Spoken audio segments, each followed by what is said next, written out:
"I'm going to kill him," said the woman seated in the grim shadows of the kitchen nook.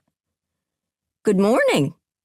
Alice Pepper yawned as she entered the kitchen and flicked on the pendant light over the oak table. "I could see we're going to pick up where we left off last night."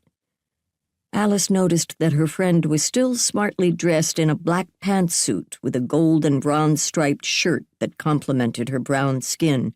Probably never made it to bed. Most likely she'd sat here through the night, dozing off and stewing over the betrayal.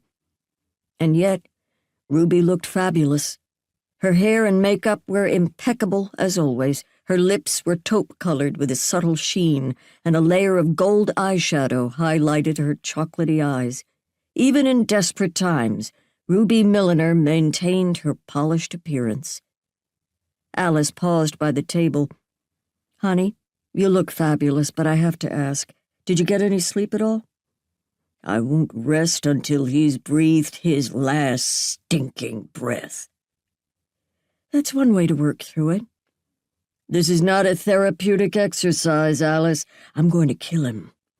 A slow, painful death. That's the plan."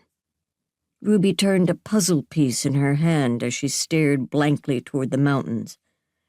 "It's not like I didn't warn him. I told him I'd rip him apart if he ever messed around." "Coffee first." Fastening her robe, Alice caught a fuzzy image of herself in the glass of the wide window. Her cap of gray hair sat flat against her skull, and her face seemed to be all angles. Long nose, jutting cheekbones, pointed chin. Add a white kerchief to her jaw and a ball and chain to her 6-foot-tall frame, and she could have played the ghost of Jacob Marley. Not that any woman looked her best on a few hours of sleep. Not her fault. Last night, Alice had planned for some solid sleep. Today was her meeting with the mayor, an important chance to plead her case. She'd been winding down around 10 p.m. when Ruby had arrived in crisis mode.